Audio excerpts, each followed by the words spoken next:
जय सिया राम। तो आज हम अपने प्यारे कथा रसिक श्री सीताराम जी को उनके जिन दिव्य भक्त का चरित्र श्रवण कराने वाले हैं, उनका नाम है श्री नारायण देवाचार्य जी, जो कि श्री हरिवंश देवाचार्य जी के पश्चात उनके शिष्य हुए और जो निम्बारकाचार्य पीठाधीश हुए, उनकी गद्दी पे विराजित हुए। आपके बालपन, भक्ति आदि का तो कोई ज्यादा वर्णन ग्रंथ में नहीं मिलता, लेकिन गुरुदेव आपसे अत्यंत प्रसन्न थे, इसलिए ही अपने बाद प्रधान शिष्य के स्वरूप में आपको स्वीकार किया। सलेमाबाद निम्बारकाचार्य जी की गद्दी पे आपको विराजित किया। तो ऐसी कैसी गुरु भक्ति थी आपकी जो गुरुदेव इतने प्रसन्न थे? तो गुरु भक्ति तो अनुपम और अतुलनीय थी आपकी। गुरु आज्ञा का पालन करने में यदि प्राणों की बाजी भी लग जाए, प्राण भी देने पड़े, तो भी संकोच नहीं था आपको। इसका प्रमाण भी मिलता है आपके जीवन चरित्र से। एक समय के बाद गुरुदेव ने आपको आज्ञा दी कि श्री निम्बारकाचार्य पीठ में रहते हुए सदा सर्वेश्वर प्रभु को भोग लगाना और उसके बाद ही प्रसाद ग्रहण करना, बिना उनको भोग लगाए कुछ ना पाना। सर्वेश्वर प्रभु वहां के सेवित ठाकुर जी का नाम है। तो अब आप खूब प्रेम से सर्वेश्वर प्रभु की सेवा करते, नित्य उन्हें भोग लगाते और वही पाते।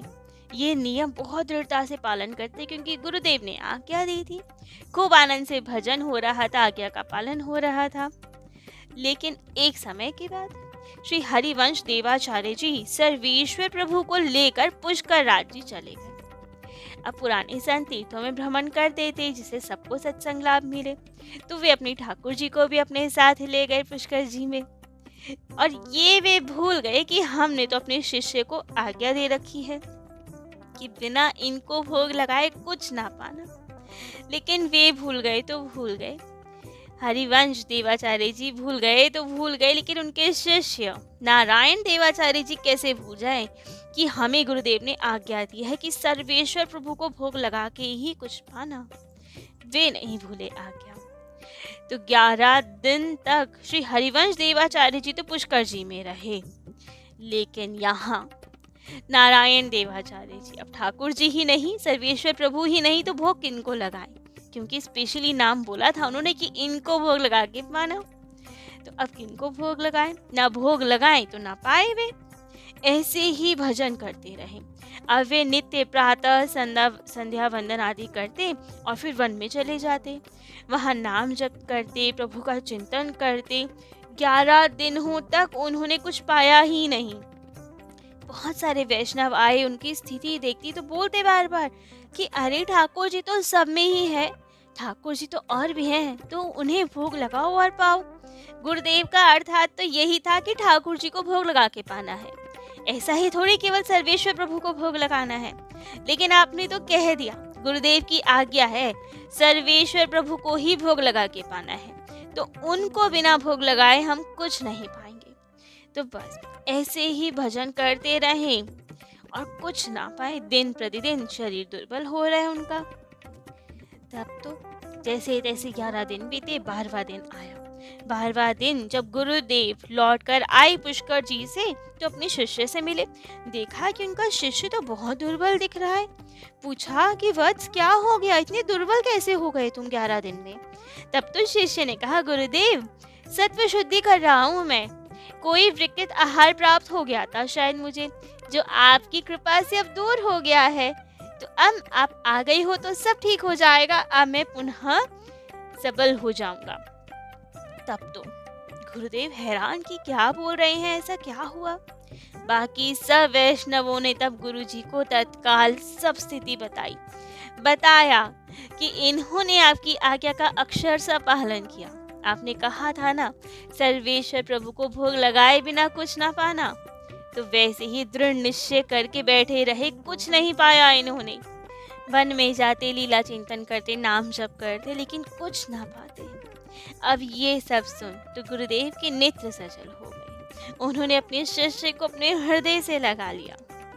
तब तो खूब प्रेम से रसोई बनी, ठाकुर जी को भोग लगा, और तब नारायण देवाचार्य जी ने अपने गुरुदेव को पवाकर फिर स्वयं कुछ पाया। अब खूब आनंद से तो भजन चल रहा था। गुरुदेव ने एक बार आदेश दिया कि सब प्राणियों में सर्वेश्वर प्रभु का ही अधिष्ठान जानो, सबसे प्रेम करो, किसी से भय करने की आवश्यकता नहीं है, सब में हमारे ठाकुर जी विराजमान है, तो कभी किसी से ना डरना तुम। नारायण देवाचार्य जी ने इस आदेश को भी सदैव याद रखा और पालन किया इसका। लेकिन इस वाले आदेश की तो और कठिन परीक्षा हुई उनकी एक बार। एक समय की बात, आप कुछ संतों के साथ परशुरामपुरी से पुष्कर राज्य जा रहे थे। सब भजन कीर्तन करते हुए जा रहे थे तो जंगल पड़ा बीच में। साधु संत सब इकट्ठे होके जा रहे थे निर्भय होके, लेकिन तभी मार्ग में सिंह के दहाड़ने की आवाज सुनाई दी। अब सिंह की गर्जना से तो सब भयभीत हो गए, सारे संगी साथी भाग गए। ऐसे भागे कि श्री निम्बार्क पीठ में जाकर ही सांस ली सबने। लेकिन नारायण देवाचार्य जी को भय कहाँ, क्योंकि उन्हीं तो अपने गुरुदेव की वाक्य में अपार निष्ठा थी। गुरुदेव ने तो कह दिया था कि सब में सर्वेश्वर महाप्रभु हैं, उन्हीं को देखो, सब में किसी से भय ना मानो।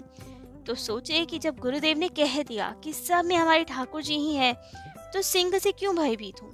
गुरुदेव ने कहा है किसी से भयभीत नहीं होना, तो सिंह में भी तो मेरे सर्वेश्वर प्रभु ही हैं, इससे भी भयभीत नहीं होना। खूब प्रेम से अब सिंह की ओर ही जा रहे हैं, कोई भय नहीं उन्हें। सिंह दहाड़े लेकिन आपको कोई भय नहीं, बड़े प्रेम से उसकी ओर निहारे, उसकी तरफ जाए। जब सिंह के बहुत निकट पहुंच गए आप, तब तो आपने देखा कि सिंह के पैर में तीर गड़ा हुआ है। अरे, जिसके कारण वो बहुत पीड़ित है, चल भी नहीं पा रहा। तब तो आपको बहुत दुख हुआ कि हमारे सर्वेश्वर प्रभु को पीड़ा हो रही है।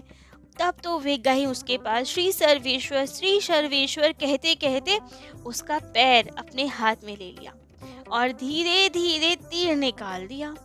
सिंह तो मंत्र मुग्ध होकर आपको देखता ही रह गया। तीर निकला तो उसकी पीड़ा भी कम हो गई, वेदना चली गई। तब उसने दहाड़ना भी बंद कर दिया। तब तो नारायण देवाचार्य जी ने उसके सर पे हाथ रखा, उसे बहुत प्रेम किया, पुचकारा, अपने पात्र से जल लेके उसकी ओर छिड़का और बोला, श्री सर्वेश्वर।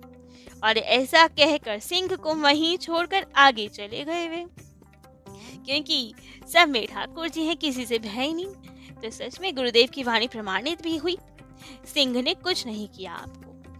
तब तो आप जब आगे गए जंगल में तो मार्ग में शिकारी मिले। अब शिकारी ने जब आपको देखा तो आप ही से पूछा, महाराज इधर तो एक सिंह गया था अभी जिसे हमने तीर मार के घायल किया था, तो आप उससे बच कैसे गए? वो तो घायल शेर था, उसने आप पे हमला नहीं किया। तब तो महाराज ने कहा, नहीं, वो सिंह तो अब साधु बन गया है, उसका तीर निकाल दिया है मैंने और वहीं पास के एक पेड़ में घोंप दिया है उसका तीर। शिकारी सुनकर हैरान कि ये संभव कैसे है, घायल शेर था, आप उसके पास से कैसे आ सकते हैं? और तो और उसका पैर में से तीर भी निकाल दिया और तब भी उसने कुछ नहीं कहा, ये तो असंभव है। शिकारियों को विश्वास नहीं हुआ, लेकिन फिर भी उन्हें तो वो शेर चाहिए था, शिकार कर रहे थे। तो वे आगे गए तो सच में देखा एक वृक्ष पे तीर गड़ा हुआ था। उनके आश्चर्य का ठिकाना नहीं रहा। तब तो वे दौड़े भागे लौट कर आए और आचार्य जी के चरणों में गिर पड़े, क्षमा प्रार्थना मांगी उनसे कहा, हमसे बहुत बड़ी भूल हो गई जो हमने तीर मारा उन पे, हम कितना बुरा काम करते हैं, हमें क्षमा कीजिए।